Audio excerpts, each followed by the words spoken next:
Hello and welcome. তোমরা দেখছো target biology class 12-এর topic. আজকে আলোচনার বিষয়বস্তু, আগের দিন যারা ক্লাস করেছো বা দেখেছো তারা জানো যে আমরা ইমিউনিটি নিয়ে আলোচনা করছিলাম। তার আগে বলি আমরা হেলথ অ্যান্ড ডিজিজ এই চ্যাপ্টারতে রয়েছি এবং সেখানে ইমিউনিটি বা অনাক্রমতা নিয়ে আলোচনা করছিলাম এবং আগের দিনে ভিডিওতে আমরা ইনেট ইমিউনিটি নিয়ে ভিডিওটা আপলোড করেছিলাম আর বলেছিলাম নেক্সট দিনকে আমরা অ্যাকোয়ার্ড ইমিউনিটি নিয়ে আলোচনা করব। তো আজকে অবশ্যই আলোচনার বিষয়বস্তু অ্যাকোয়ার্ড ইমিউনিটি, যেটা আমরা অর্জন করি, জন্মগতভাবে পাই না, আমরা জন্মের পর পরিবেশ থেকে বিভিন্নভাবে আমরা সেই অনাক্রমতা বা সেই রোগ প্রতিরোধক ক্ষমতা আমরা অর্জন করি। এবার যখনই এই ধরনের অর্জিত অনাক্রমতার কথা আসছে তখনই একটি কথা তার সঙ্গে সঙ্গে আসবে, এটা হলো স্পেসিফিক, মানে বিভিন্ন রোগের বিরুদ্ধে একটা স্পেসিফিক কাজকর্ম করে। ম্যাক্সিমাম ক্ষেত্রে, সবাই বলবো না, আমরা উদাহরণও দেখব, কিছু কিছু জিনিস বাদ দেবো, বাকি মেজরিটির ক্ষেত্রে আমরা অ্যাকোয়ার্ড ইমিউনিটিকে কিন্তু একটা স্পেসিফিক জায়গাতে রাখছি যে যে কোনো পার্টিকুলার রোগের বিরুদ্ধে প্রতিরোধ দেখাবে। সে যদি কমন কোল্ডের বিরুদ্ধে কেউ প্রতিরোধ দেখায় সে এইচআইভির বিরুদ্ধে প্রতিরোধ দেখাবে না, যে এইচআইভির বিরুদ্ধে দেখাচ্ছে সে হেপাটাইটিসের বিরুদ্ধে প্রতিরোধ দেখাবে না। তাহলে প্রত্যেকের আলাদা আলাদা সিস্টেমে তাকে ইমিউনিটি গ্রো করাতে হয়। এই বিষয় নিয়ে আজকে আমাদের আলোচনা হবে। তো প্রথমেই বলি, এখান থেকে প্রচুর ইম্পর্টেন্ট কোশ্চেন আছে। ইনেট ইমিউনিটি থেকে যেমন অতটা ইম্পর্টেন্ট ছিল না, মোটামুটি 3-4টে কোশ্চেন ছিল, এগুলো ইম্পর্টেন্ট। এখানে কিন্তু প্রচুর ইম্পর্টেন্ট কোশ্চেন রয়েছে। প্রথমেই ইনেটের সঙ্গে অ্যাকোয়ার্ডের পার্থক্য, তারপরে ইনেটটা আমাকে এমনিতেও পড়তে হচ্ছে অ্যাকোয়ার্ডের সঙ্গে পার্থক্য করার জন্য, এটা তো প্রথম পার্থক্য রইল। তারপরেই অ্যাকোয়ার্ড ইমিউনিটি দুভাগে ভাগ করা আছে, একটাকে কোষভিত্তিক, এটা কোষভিত্তিক, আর এটাকে বলে রসভিত্তিক।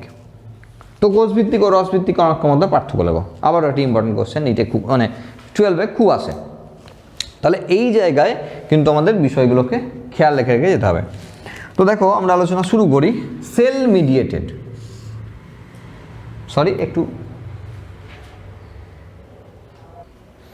এই জায়গাটা একটু ভুল ছিল। অ্যাকচুয়ালি এটা হিউমোরাল, মানে এটা রসভিত্তিক এবং এটা কোষভিত্তিক অনাক্রমতা।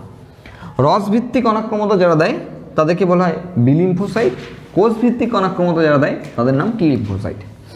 আমরা জানি আমাদের যে রক্তকণিকা রয়েছে সেখানে শ্বেত রক্তকণিকা থাকে, 5 রকমের সেল থাকে, তার মধ্যে একটা মেজর টাইপের সেল হলো লিম্ফোসাইট।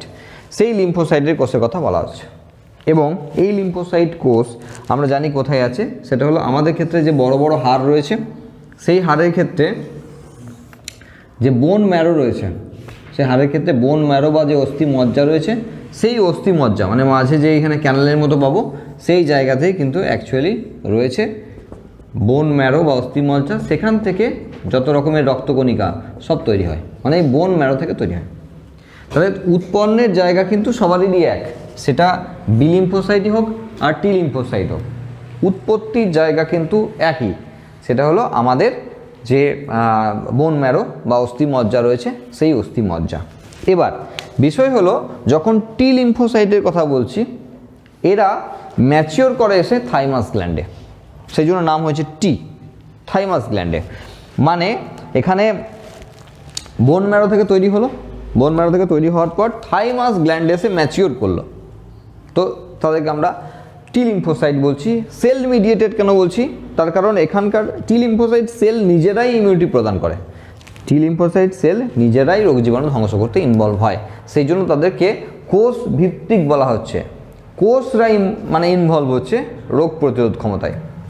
যেখানে আমরা রসভিত্তিক যখন আলোচনা করছি তখন বি লিম্ফোসাইটের কথা হচ্ছে, তারা অস্থিমজ্জা বা বোন ম্যারোতেই তৈরি হয়, ওখানেই তারা ম্যাচুরিটি লাভ করে এবং তারা প্রথমে তৈরি করে কি, বি লিম্ফোসাইট কোষগুলো প্রথমে প্লাজমা সেল তৈরি করে এবং তারপরে সেই প্লাজমা সেলের মধ্যে তৈরি হয় অ্যান্টিবডি। এই অ্যান্টিবডিগুলো, যে অ্যান্টিবডিগুলো আমরা পড়ে এসেছি আগের দুটো ভিডিওতে, আমরা অ্যান্টিবডি পড়ে এসেছি, সেই অ্যান্টিবডি তৈরি হয় এই বি লিম্ফোসাইটের মধ্যে, বা বি লিম্ফোসাইট কিছু সেল প্লাজমা সেলে কনভার্ট হয়, সেই প্লাজমা সেল, এটা প্লাজমা মানে প্লাজমা সেল, সেই প্লাজমা সেলে অ্যান্টিবডিগুলো প্রোডাকশন হয়। এবার সেই অ্যান্টিবডিগুলো তারপরে রিলিজ করে এবং রক্তের সঙ্গে থাকে বা অন্যান্য জায়গাতেও যত আমরা অ্যান্টিবডির কথা শুনেছি সেই অ্যান্টিবডিগুলো থাকে। তার মানে ওদের ক্ষেত্রে বিষয় হলো যে বোন ম্যারোতে তৈরি হচ্ছে, ম্যাচিওর করছে থাইমাস গ্ল্যান্ডে, কিন্তু এদের ক্ষেত্রে বোন ম্যারোতেই তৈরি হচ্ছে, বোন ম্যারোতেই ম্যাচিওর করছে। সব বি লিম্ফোসাইট কি প্লাজমা সেলে কনভার্ট হবে? না, তা হবে না। তার কারণ হলো প্লাজমা সেল বা এই যে বি লিম্ফোসাইটের কথা বলছি, বি লিম্ফোসাইট কিছু সেলকে প্লাজমা সেলে কনভার্ট করবে। যে প্লাজমা সেলগুলো প্রায় সেকেন্ডে 2000 করে অ্যান্টিবডি ফর্ম করাতে পারে, পার সেকেন্ডে 2000 করে অ্যান্টিবডি, এবং প্লাজমা সেলগুলো হার্ডলি 4-5 দিন করে বাঁচে, তারপরে সেই প্লাজমা সেল ড্যামেজ হয়ে যাবে, নষ্ট হবে, অ্যান্টিবডিগুলো রেখে গেল। সেই অ্যান্টিবডিগুলো কতদিন থাকবে সেটা ডিপেন্ড করছে যে অ্যান্টিজেন কত আছে, কত পরিমাণ অ্যান্টিজেন আছে তার উপর ডিপেন্ড করে। যদি সব সৈন্য সামন্ত মানে সব অ্যান্টিজেন যদি অ্যান্টিবডিকে মারতে ইনভলভ হয়ে যায় তাহলে সেই অ্যান্টিবডিগুলো গেল। আর যদি দেখা যায় যে অ্যান্টিবডিগুলো কিছু অ্যান্টিজেনগুলোকে ধ্বংস করলো, বাকিটা রয়ে গেল এখনও, তারা বডির মধ্যে রক্তের মধ্যে থাকতে পারে। এই বিষয়বস্তুগুলো রয়েছে। এবার প্রত্যেকের ক্ষেত্রে আমরা কিন্তু ভাগ করেছি, হ্যাঁ, প্রত্যেকেই ভাগ করেছি, সেগুলোকে আমরা আবার বোঝার চেষ্টা করব। সেটা হলো যখন বি লিম্ফোসাইট আমাদের রক্তের মধ্যে রয়েছে, বি লিম্ফোসাইট কতটা পরিমাণ প্রোডাকশন হবে সেটা অবশ্যই সেলের সিগন্যালের উপর ডিপেন্ড করছে যে কত পরিমাণ লাগবে। তাহলে সেটা ডিপেন্ড করছে যে কত পরিমাণ সেল বি লিম্ফোসাইট মারা যাচ্ছে বা কত পরিমাণে বি লিম্ফোসাইট ধ্বংস হয়ে যাচ্ছে, বিভিন্ন কাজে ইনভলভ হয়ে ধ্বংস হয়ে যাচ্ছে। তাহলে সেই পরিমাণে প্রোডাকশন কারখানা থেকে হবে, মানে বোন ম্যারো থেকে হবে। এখন বিষয় হলো যে যখন বি লিম্ফোসাইটের কথা চলছে তখন তাদের দুটো ভাগ আমরা প্রথমেই করে রাখবো। যেমন করে আমরা ওই স্পারমাটোজেনেসিস উজেনেসিস পড়ার সময় দেখছিলাম যে যা সেল আছে তার একটা দলকে বলবে ঠিক আছে তুই এখন রোগ প্রতিরোধ করতে চলেছে, আর একটা দলকে বলবে আমি চিনে রাখলাম পরের বার দেখব, মানে মেমোরি সেল। মানে আগে কি হয় দেখো, একটা বিষয় হলো যে যখন কোনো জীবাণু আসে তখন তার যে এপিটোপ রিজিয়ান আছে সেই এপিটোপ রিজিয়ান কেমন তার ইনফরমেশন কিন্তু বি লিম্ফোসাইটে চলে যায়। তো বি লিম্ফোসাইট তখন সেখান থেকে প্লাজমা সেল তৈরি করে, সেই প্লাজমা সেলের মধ্যে কী ধরনের অ্যান্টিবডি প্রোডাকশন হবে সেটা ওই এপিটোপ রিজিয়ানের সঙ্গে কমপ্লিমেন্টারি সিস্টেমে প্যারাটোপ রিজিয়ান তৈরি করে অ্যান্টিবডি তৈরি করবে। এগুলো আমরা আগের ভিডিওগুলোতে সব পড়ে এসেছি। এখন বিষয় হলো সব বি লিম্ফোসাইট প্লাজমা সেলে কনভার্ট হবে না। কিছু সেলকে প্লাজমা সেলে কনভার্ট করলো যারা এখন আপাতত রোগ প্রতিরোধ ক্ষমতা ডাইরেক্টলি দেখাতে শুরু করবে, আর কিছু সেলকে তারা মেমোরি সেল করে রেখে দিল, মানে পরের বারের জন্য। এরা চিনে রাখলো যে কোন ধরনের অ্যান্টিজেন আসার জন্য আজকে আমাকে ডিভাইড করে এইভাবে ভাগ হয়ে আমাদেরকে রেখে গেল। আমরা চিনে রাখলাম কোন ধরনের অ্যান্টিজেনের জন্য আমরা তৈরি হয়েছি। পরের বার যখন আসবে সেই অ্যান্টিজেন তখন এই মেমোরি সেল থেকে আবারও প্লাজমা সেল আর কিছু মেমোরি সেল রেখে যাবে। মানে হলো এটাই যে প্রথমবারের জন্য কোনো একটি রোগ প্রতিরোধের জন্য ঠিক যতটা টাইম লাগে হিসাব মতো দ্বিতীয়বারের জন্য ততটা টাইম লাগার কথা নয়, কারণ দ্বিতীয়বার কোনো না কোনো সিস্টেম তাদের কিন্তু মেমোরি সেল তৈরি করে রেখে দিয়েছে। তার মানে সেই মেমোরি সেল থেকে স্মৃতিকোষ বাংলাতে রয়েছে কিন্তু বুঝতেই পারছো, তো মেমোরি সেল তারা মেমোরাইজড করে রেখে দিয়েছে যে এরা আগের বার এসেছিলো আর এদেরকে কীভাবে মেরেছিলাম সেই রাস্তাটা আমরা জানি। সুতরাং দ্বিতীয়বারে মারার সময় আর অতটা টাইম লাগার কথা নয়। এই একই কারণের জন্য আমরা কিন্তু বিভিন্ন আক্রমণের হাত থেকে প্রথমবার থেকে দ্বিতীয়বার একটু কম সময়ের মধ্যে সুস্থ হয়ে উঠি, জাস্ট এই কারণের জন্য যে মেমোরি সেল রেখে গেছে। এখন যদি সেটাকে আমরা টি লিম্ফোসাইটের জায়গায় নিয়ে যাই তাহলে সেখানে কিন্তু আমরা 4 রকমের টি লিম্ফোসাইট কোষ পাচ্ছি। এখানে বিষয়বস্তুটা আরেকটু ডিপলি যেতে হবে। সেটা হলো যেহেতু কোষ ভিত্তিক ব্যাপার, এখানে রস ভিত্তিক কেন বলা হচ্ছে, তার কারণ প্লাজমা সেলগুলো আলটিমেট তৈরি করে অ্যান্টিবডি, আর সেই অ্যান্টিবডিগুলো অ্যাকচুয়ালি ফ্লুইডের সঙ্গে মিশে থাকে। ফ্লুইডের সঙ্গে মানে আমাদের যে কোষ রস বলি, বা আমরা যদি রক্তের ক্ষেত্রে দেখি তাহলে সেখানে প্লাজমা আর কর্পাসেল, তো প্লাজমার মধ্যে মিশে থাকে, সেই জন্য এদেরকে রস ভিত্তিক বলা হয়। ওকে, কিন্তু ওরা মানে টি লিম্ফোসাইটরা তারা কিন্তু টি লিম্ফোসাইট কোষগুলো নিজেরাই ইনভলভ হয়ে যায় রোগ জীবাণু ধ্বংস করার জন্য। সেটা বিভিন্নভাবে হতে পারে, সেটা কখনো কখনো ফ্যাগোসাইটোসিস পদ্ধতিতে হতে পারে, কখনো কখনো বলেছিলাম ওই যে একটা অ্যান্টিজেনকে ভেঙে তার বাইরে দিকে অ্যান্টিজেনিক প্রপার্টিগুলোকে দেখিয়ে আরও বেশি করে অ্যান্টিবডিকে অ্যাটাচ করাচ্ছে তার সঙ্গে, দিয়ে মারছে ফ্যাগোসাইটোসিস পদ্ধতিতে। এই বিভিন্ন সিস্টেমকে তারা ফলো করতে পারে। এখন বিষয় হচ্ছে কিলার টি সেল নামেই বলছে যে এরা ডাইরেক্টলি ইনভলভ অ্যান্টিজেনকে মারার জন্য। কোনো একটি অ্যান্টিজেন এসছে, সেই অ্যান্টিজেনকে মারার জন্য যখন ডাইরেক্টলি এই টি লিম্ফোসাইটগুলো ইনভলভ হয়ে যায় সেগুলোকে বলা হয় কিলার টি সেল, যারা কিন্তু খুব খুব খুব ইম্পর্টেন্ট আমাদের বডির জন্য। এই টি সেলকে এই কিলার টি সেলকে অ্যাকচুয়ালি মারতে পারে, মানে নষ্ট করে আমাদের এইচআইভির যে ভাইরাস রয়েছে, হ্যাঁ, হিউম্যান ইমিউনোডেফিসিয়েন্সি যে ভাইরাস রয়েছে, তারা প্রথমেই এসে যারা আমাদের শরীরে সবচেয়ে বেশি প্রতিরোধ দেখায় তাদেরকে মেরে ফেলে। আর সেই জন্য আমাদের দেহে বাকি রোগ প্রতিরোধ ক্ষমতাগুলো আস্তে আস্তে কম থাকে। মানে আমাদের দেহে বিভিন্ন ডিফেন্স মেকানিজম রয়েছে, তার মধ্যে কিন্তু এই টি সেল বা কিলার টি সেল কিন্তু খুব ইম্পর্টেন্ট জায়গা রয়েছে। এখন এইচআইভি এসে প্রথম টার্গেট করে আমাদের সেই মানে একদম মাথায় বসে আছে যারা সবচেয়ে বেশি পরিমাণে রোল প্লে করবে, যাদের থ্রু দিয়ে বাকিরা অ্যাক্টিভেট হবে, তাদেরকেই প্রথমে এসে টার্গেট করে, তাদেরকে মেরে ফেলে। সেই জন্য আমাদের বাড়িতে অন্যান্য ইমিউনিটি পাওয়ারগুলো আস্তে আস্তে কমতে থাকে বা তারা হারিয়ে ফেলে।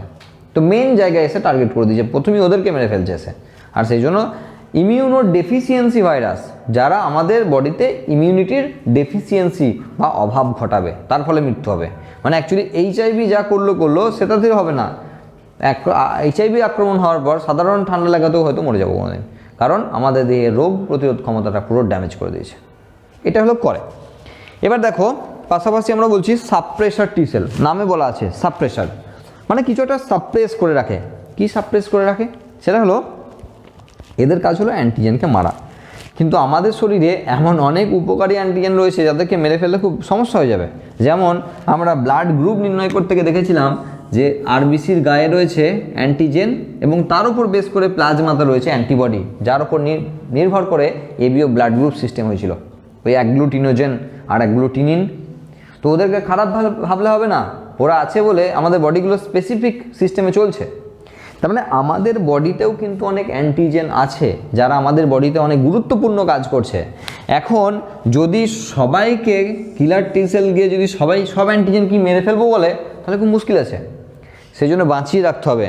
তারা আমাদের বডির যে অ্যান্টিজেন, তাদেরকে এই আমাদের বডির অ্যান্টিবডির হাত থেকে তারা সাপ্রেস করে রাখে, তারা লুকিয়ে রাখে, চেপে রাখে, যেন আমাদের বডির অ্যান্টিজেনগুলো মেরে না ফেলে। মানে বেছে বেছে সেই অ্যান্টিজেনগুলোকে মারবো যারা বাইরে থেকে এসছে, যারা অপকারী, যারা উপকারী অ্যান্টিজেন আছে তাদেরকে কিন্তু আমরা মারবো না। আর সেই কারণের জন্যই কিন্তু সাপ্রেসার টি সেল রয়েছে, খুব গুরুত্বপূর্ণ। কারণ এই সাপ্রেসার টি সেলের যদি প্রবলেম শুরু হয়, তাহলে আমরা অটো ইমিউনো ডিজিজে পড়ে যাই। আমরা রিউমাটয়েড আর্থারাইটিস বা ইনসুলিন ডিপেন্ডেন্ট যে ডায়াবেটিস রয়েছে, ডায়াবেটিস মানে তারা ইনসুলিন ডিপেন্ডেন্ট না, ইনসুলিন নির্ভরশীল না হয়েও ডায়াবেটিস হওয়া যায়। আমরা ক্লাস 11-এ সেটা হরমোন পড়ার সময় দেখেছিলাম যে শুধুমাত্র ইনসুলিনের কারণেই যে ডায়াবেটিস হয় তা না, ইনসুলিন ছাড়াও ডায়াবেটিস হতে পারে। তো ইনসুলিন ডিপেন্ডেন্ট যে ডায়াবেটিস রয়েছে সেটাও কিন্তু অ্যাকচুয়ালি অটো ইমিউনো ডিজিজ। এরকমের প্রচুর অটো ইমিউনো ডিজিজ রয়েছে। মানে আমাদেরই দেহের সিস্টেম আমাদের কি মারতে বসে গেছে। এই সিস্টেমগুলো অ্যাকচুয়ালি সাপ্রেসার টি সেলের জন্য অ্যাক্টিভেট হয়। মানে আমাদের বডিরই সিস্টেম মারতে চাইছে আমাদের বডিরই কোনো উপকারী জায়গাকে। তখন সেই হাত থেকে বাঁচানোর জন্য রয়েছে আর কি, যাতে না হয় সেই কারণের জন্যই রয়েছে সাপ্রেসার টি সেল। হেল্পার টি সেল আর কি বলবো, হেল্পার টি সেলের কাজ হলো আগের দুজনকে হেল্প করা। হেল্পার টি সেলের কাজ হলো আগের দুজনকে হেল্প করা।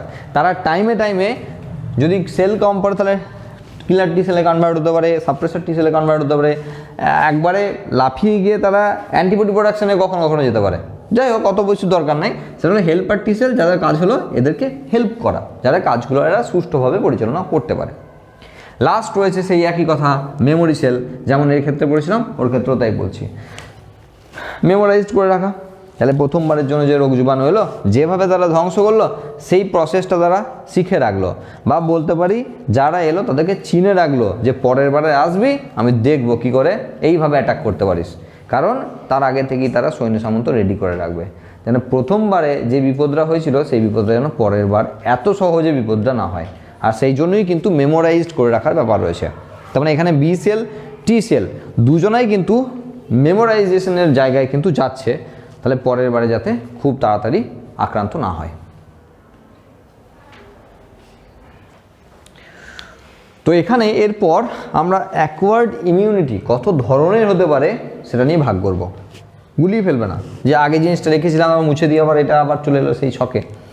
বিষয় হলো যে আগে আমরা পড়ার চেষ্টা করছিলাম, বোঝার চেষ্টা করছিলাম যে অ্যাকোয়ার্ড ইমিউনিটি কীভাবে পাবো, আমরা কীভাবে পাবো, কে কারা কারা কাজ করছে, অ্যাকোয়ার্ড ইমিউনিটিতে কারা কারা কাজ করছে তার উপর ভাগ করেছিলাম আমরা অ্যাকোয়ার্ডকে। এখন একটু ইনেটটা মুছে দাও, না আর বেশি গন্ডগোল হবে।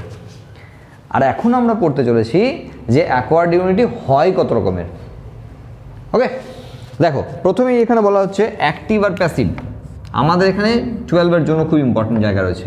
অ্যাক্টিভ আর প্যাসিভ, উদাহরণ লাগে, উদাহরণ যে কোন ধরনের ইমিউনিটির উদাহরণ। হ্যাঁ, 4টে অপশন রয়ে গেল, তাহলে যে কোনো এমসিকিউ দেওয়ার জন্য 4টে অপশন নর্মালি পাওয়া যাচ্ছে, তো এর থেকে ভালো কোশ্চেন আর কি হয়। তো 4টে অপশন সবসময় হাতের কাছে পাচ্ছি, যে কোনো উদাহরণে বলছি কী জিনিস। একটা হলো অ্যাক্টিভ, একটা হলো প্যাসিভ। বিষয়টা কি, যদি এমন হয় যে বাইরে থেকে এমন কিছু প্রবেশ করানো হচ্ছে বা করছে, কারণ আমরা ন্যাচারাল আর আর্টিফিশিয়াল লাগিয়ে রেখেছি, মানে হয় অটোমেটিক হচ্ছে ন্যাচারাল বা আমরা করছি তাহলে আর্টিফিশিয়াল। তো যদি এমন হয় আমাদের বডিতে প্রবেশ করার পর আমাদের বডি সেখানে অ্যান্টিবডি তৈরি করছে, অ্যাক্টিভ, সক্রিয়, খাটাখাটনি করে কাজ করতে হচ্ছে, মানে অ্যান্টিজেনই প্রবেশ করে, তার বিরুদ্ধে আমার বডি অ্যান্টিবডি প্রোডাকশন করে, অ্যান্টিজেন প্রবেশ করে অথবা করানো হয়, তার পরিবর্তে আমার বডি অ্যান্টিবডি প্রোডাকশন করে, তখন তাকে বলা হচ্ছে অ্যাক্টিভ অ্যাকোয়ার্ড ইমিউনিটি। আর যদি রেডিমেড অ্যান্টিবডি পেয়ে যায় কোনো কারণে, সেটা ন্যাচারালি হতে পারে, আর্টিফিশিয়াল হতে পারে, যদি রেডিমেড অ্যান্টিবডি পেয়ে যায় তার মানে আমাদের বডিকে অ্যান্টিবডি প্রোডাকশন করতে হচ্ছে না, রেডিমেড অ্যান্টিবডি এসে তাকে অ্যাকোয়ার্ড ইমিউনিটিতে পাচ্ছে। অ্যাকোয়ার্ড তো হবেই, তার কারণ আমি তো রেডিমেড যখন দিচ্ছি তো স্পেসিফিক দিচ্ছি যে এর জন্য আমি দেবো। তো যখন সেটা রেডিমেড পেয়ে যাচ্ছে মানে আমার শরীরকে কোনো অ্যান্টিবডি প্রোডাকশানে নামতে হচ্ছে না, তখন সেটা প্যাসিভ। আগে অ্যাক্টিভ প্যাসিভটা বুঝতে হবে, তো বাকি দুটো তো বুঝেই যাবো আমরা। তাহলে অ্যাক্টিভ মানে হলো যে অ্যান্টিজেন প্রবেশ করছে অথবা করানো হচ্ছে, তার বদলে আমার বডি সক্রিয়ভাবে অ্যান্টিবডি প্রোডাকশন করছে, সেটাকে বলা হবে অ্যাক্টিভ অ্যাকোয়ার্ড ইমিউনিটি। আর যদি অ্যান্টিবডি প্রবেশ করানো হয় বা অ্যান্টিবডি প্রবেশ করে ন্যাচারালি আর আর্টিফিশিয়ালি, মানে সেখানে অ্যান্টিজেন প্রবেশ করে অ্যান্টিবডি তৈরি হবে এই সমস্ত গল্প নাই, তখন সেটাকে প্যাসিভ অ্যাকোয়ার্ড ইমিউনিটি বলা হচ্ছে। এবার লাগানো রয়েছে ন্যাচারাল আর আর্টিফিশিয়াল। ন্যাচারাল কখন রয়েছে, যখন কোনো একটি রোগ আমাদের শরীরে রোগের জীবাণু প্রবেশ করলো, সেই জীবাণুটি প্রবেশ করার পর আমাদের শরীর তাকে মেমোরাইজড করে রেখে দিল, পরের বারের জন্য সেই রোগটিও হতে দিচ্ছে না। সাপোজ যে ধরো কারোর একটা চিকেন পক্স হয়েছে, এখন চিকেন পক্স হওয়ার পর মোটামুটি আমরা শুনেছি যে 6 মাসের মধ্যে দ্বিতীয়বারের জন্য চিকেন পক্স হয় না, কারণ ওই মেমোরাইজড, মানে ওই 6 মাস মতো মেমোরাইজড করে রাখতে পারে, তারপর পারে, বা বলতে পারো 6 মাস মতো ওই অ্যান্টিবডিগুলোকে রাখতে পারে বডির মধ্যে, তারপরও রাখতে পারে না বা নষ্ট হয়ে যায়। তার মানে এই টাইম পর্যন্ত তারা কিন্তু চিনে রেখে কাজ করতে পারছে, মানে ন্যাচারালি প্রবেশ করলো, কেউ প্রবেশ করিয়ে দেয় নাই, এমনি রোগের জীবাণু শরীরে প্রবেশ করে গেছে, তার বদলে আমাদের শরীর অ্যাক্টিভলি কাজ করেছে, অ্যান্টিবডি প্রোডাকশন করেছে, সেই রোগের জীবাণুকে মেরেছে, হ্যাঁ টাইম লেগেছে, তখন সেই ধরনেরটাকে বলা হচ্ছে ন্যাচারাল অ্যাক্টিভ অ্যাকোয়ার্ড ইমিউনিটি। আর যদি আমরা ইচ্ছা করে কোনো অ্যান্টিজেনকে প্রবেশ করে দিই থ্রু ভ্যাকসিনেশন, টিকাকরণ পদ্ধতি, আমরা ইচ্ছা করে জেনে শুনে কোনো অ্যান্টিজেনকে প্রবেশ করে দিচ্ছি বডির মধ্যে অনেক আগে থেকে, যাতে বডি সেখানে মেমোরাইজড করে, বডি হ্যাঁ সাময়িক 2-3 দিন একটু অসুবিধা হবে, কিন্তু তার মধ্যে বডি কিন্তু সেই মাত্রাতেই দেওয়া হবে, আমরা পড়বো এই পরের ভিডিওতেই টিকাকরণ নিয়ে আলোচনা হবে, তো তার বডিতে তার বিরুদ্ধে কিন্তু একটা মেমোরাইজড সেল তৈরি হবে, আর তার বদলে সে কিন্তু ইমিউনিটি দেবে। যেহেতু বাইরে থেকে আমরা প্রবেশ করাচ্ছি ইচ্ছা করে, দুটোই বাইরে থেকে প্রবেশ করছে, আমরা ইচ্ছা করে প্রবেশ করাচ্ছি, এটা ন্যাচারালি রোগটা হয়ে গেছিল, কিন্তু এখানে আমরা জেনে শুনে প্রবেশ করাচ্ছি কোনো অ্যান্টিজেনকে, তখন সেটাকে বলা হচ্ছে আর্টিফিশিয়াল অ্যাক্টিভ অ্যাকোয়ার্ড ইমিউনিটি। অ্যাক্টিভের মানে বুঝলে এই দুটো আস্তে আস্তে বুঝে যাবো, কোনো অসুবিধা হবে না। ঠিক প্যাসিভে একই রকম ব্যাপার, যে প্যাসিভের ক্ষেত্রে মানে হলো যে সেখানে কোনো রকম কোনো বডিকে সক্রিয় হতে হচ্ছে না, ডাইরেক্টলি অ্যান্টিবডি পেয়ে যাচ্ছে। তো ন্যাচারাল হলো যে মাতৃদুগ্ধ পান, প্লাসেন্টা বলবো না, তার কারণ প্লাসেন্টাটা অ্যাকচুয়ালি জন্মের পর, তো হ্যাঁ প্লাসেন্টা জন্মের আগে হচ্ছে, তো জন্মের পর থেকে আমরা অ্যাকোয়ার্ডে যাব, জন্মের পর থেকে আমরা অ্যাকোয়ার্ডে যাচ্ছি, অর্জিত ইনবর্ন তো সেটা আগে তার হচ্ছে ইনবর্ন। যাই হোক, তাহলে মাতৃদুগ্ধ পানের মাধ্যমে তারা কিছু অ্যান্টিবডি পাচ্ছে, তারা কিছু রোগ জীবাণুর বিরুদ্ধে প্রতিরোধ করার ক্ষমতা পাচ্ছে, সেটা স্পেসিফিকও হতে পারে, স্পেসিফিক নাও হতে পারে, কিন্তু সেটা আমাদের বডিকে কোনো খাটাখাটনি করতে হচ্ছে না, রেডিমেড অ্যান্টিবডি পেলো, সেই জন্য তাকে ন্যাচারাল প্যাসিভ অ্যাকোয়ার্ড ইমিউনিটি।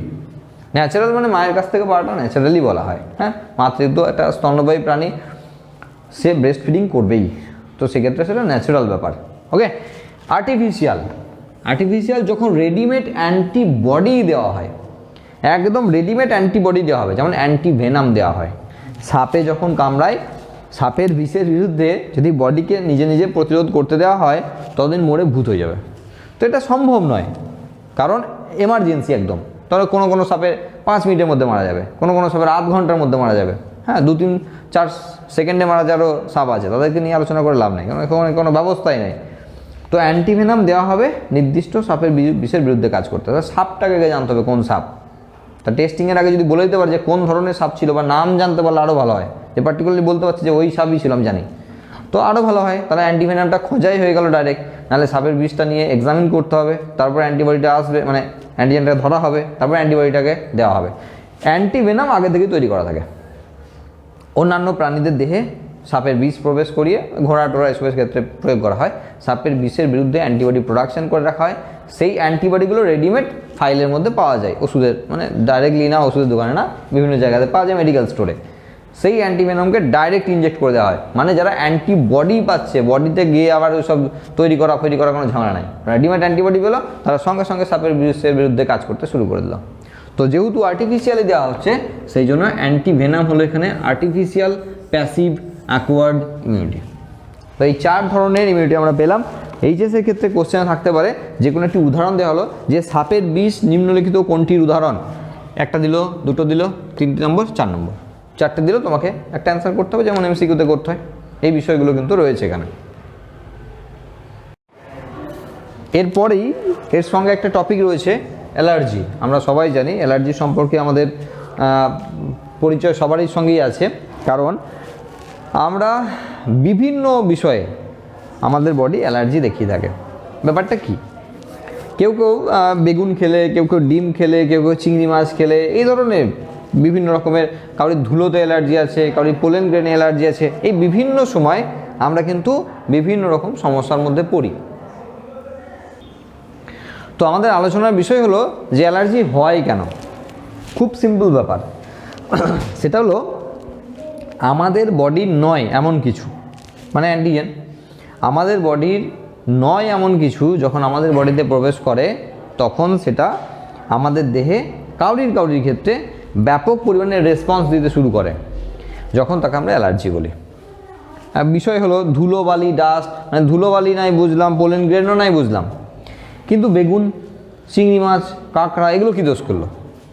এখন বিষয় হলো এই যে জিনিসগুলো খাচ্ছি, ম্যাক্সিমাম প্রোটিনেসিয়াস জিনিসে অ্যালার্জি হয়। খাবার বিষয়ে বলছি, ম্যাক্সিমাম প্রোটিনেসিয়াস জিনিস, ডিম অ্যালার্জি হচ্ছে, চিংড়ি মাছ অ্যালার্জি হচ্ছে, কাঁকড়াতে অ্যালার্জি হচ্ছে, সেগুলো সবই প্রোটিনেসিয়াস। বেগুনে হচ্ছে, তার জন্য প্রোটিন, কখনো কার্বোহাইড্রেট তার জন্য দায়ী হয়, কম ক্ষেত্রে। বিষয় হলো আমাদের ডাইজেস্টিভ সিস্টেমের কাজ হলো টোটালটাকে ডাইজেস্ট করে তাকে সিম্পল ফরম্যাটে দিয়ে বডির মধ্যে প্রবেশ করানো। বডি মানে হলো ক্ষুদ্রান্ত থেকে যেমন ভিলাইয়ের মাধ্যমে প্রবেশ করতো রক্তে, সেরকম।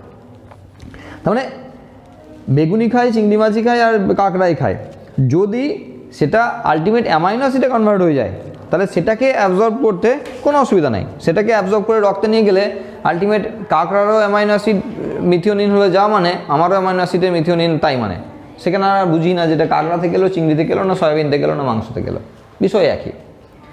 কিন্তু যদি কখনো দেখা যায় যে কাঁকড়ার প্রোটিনটা না ভেঙেই রক্তের মধ্যে প্রবেশ করে গেছে, মানে অ্যাজ এ অ্যামাইনো অ্যাসিড না, অ্যাজ এ প্রোটিন প্রবেশ করেছে, প্রোটিন প্রবেশ করার মানে হলো তখন আর বডি বুঝতে পারছে না, তখন ভাবছে যে এটা তো আমাদের চেনা জানা জিনিস নয়। তার মানে কি, যখন পার্টে ভাগ করে দিল, অ্যামাইনো অ্যাসিডে যখন কনভার্ট করলো, তখন বডিতে রক্তের মধ্যে এলো, রক্ত জানে যে 20টা অ্যামাইনো অ্যাসিড আছে, তার মধ্যে কোনো একটা অ্যামাইনো অ্যাসিড, তো কোনো অসুবিধা নেই, সেটা চিংড়ি, কাঁকড়া যাই হোক, কোনো অসুবিধা নেই। কিন্তু যখন সেটাকে প্রপারলি না ভেঙে, যখন সেটা প্রোটিনের মতো করেই রক্তের মধ্যে নিয়ে ফেলছে, তখন সেটা ম্যাক্সিমাম ক্ষেত্রে এটা হয়। তাহলে মেন বিষয় হলো কিছুটা খাবার দিক দিয়ে যেগুলো হচ্ছে, কিছুটা কিন্তু হজমের ব্যাপারের সঙ্গে রিলেটেড।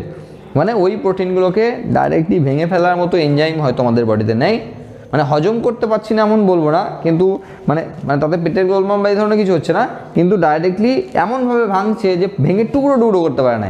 কিছু হয়তো 3-4 অ্যামাইনো অ্যাসিড জুড়ে থাকলো, সেই অবস্থায় রক্তের মধ্যে প্রবেশ করে গেলো, যেটা আমার রক্ত চেনে না, তখন সেটা অ্যালার্জেটিক হয়ে উঠছে, তখন আমাদের বডি সেটাকে অ্যালার্জি হিসাবে দেখাচ্ছে। এবার পোলেন গ্রেন, ডাস্ট, এসবের গল্পটা কি? প্রত্যেকের হয় না ডাস্ট অ্যালার্জি আছে, হ্যাঁ, কিছু জন তো ফাঁকি মেরে বলে ডাস্ট অ্যালার্জি আছে কাজ করার ভয়ে। তো ব্যাপার হলো স্কুলে দেখলেই বোঝা যাবে যে অনেকজন বলে আমার ডাস্ট অ্যালার্জি আছে, আমি ওসব ঝাঁট ফাঁট দিতে পারি না, কারণ সে ফাঁকি মারার চেষ্টা করছে, ঝাঁট দেবে না আর কি, মেন বিষয়বস্তু এটা। এখন বিষয় হলো যে এই ডাস্টগুলো বা পোলেন গ্রেনগুলো বিভিন্ন শরীরে, যেহেতু আমরা ইমিউনিটি পড়ছি, তো বিভিন্ন শরীরে তাদের ডিফেন্স করার মেকানিজম আলাদা। তো কাউরি শরীর ডাস্টগুলোকে খুব সহজেই খুব সহজেই নষ্ট করে ফেলতে পারে, কিন্তু কাউরি শরীর ডাস্টগুলোকে নষ্ট করতে পারে না, আর তখনই তার ক্ষেত্রে সেটা অ্যালার্জেটিক হয়ে ওঠে। যাদের ক্ষেত্রে পোলেন গ্রেন বা ডাস্ট এগুলোকে নষ্ট করার মতো প্রপার্টি নেই বা অ্যালার্জির প্রতিরোধে সবচেয়ে কাজ করে, যে সেটা আমরা পড়েছিলাম আইজিই, ইম্পর্টেন্ট কোশ্চেন, আইজিই যেখানে কম পরিমাণ অ্যাক্টিভেট হয় তাদের ক্ষেত্রে এই সমস্যাটি দেখা যায়। তার মানে তাদের বডিতে এই অ্যালার্জি প্রতিরোধক অ্যান্টিবডি কম পরিমাণে আছে, সেই জন্য পার্টিকুলার কিছু বিষয়ে তারা অ্যালার্জি দেখাতে পারে। এখন অ্যালার্জি দেখানোর মেন ফান্ডা কী রয়েছে? সেটা হলো মেনলি হয় সেটা হলো আমাদের দেহে কিছু ইরেগুলার অ্যাক্টিভিটি শুরু হয়, বা যেটাকে অ্যালার্জেটিক সিমটমস বলা হয়। মানে সেখানে ইচিং বা চুলকানো, হ্যাঁ, সেক্ষেত্রে র্যাশ বেরিয়ে যাওয়া, সেক্ষেত্রে শরীরের একটু টেম্পারেচার বেড়ে যাওয়া, হ্যাঁ, কারো ক্ষেত্রে জ্বর চলে আসতে পারে, হ্যাঁ, এই ধরনের জিনিসগুলো কিন্তু অ্যালার্জেটিক রিয়াকশানে হয়।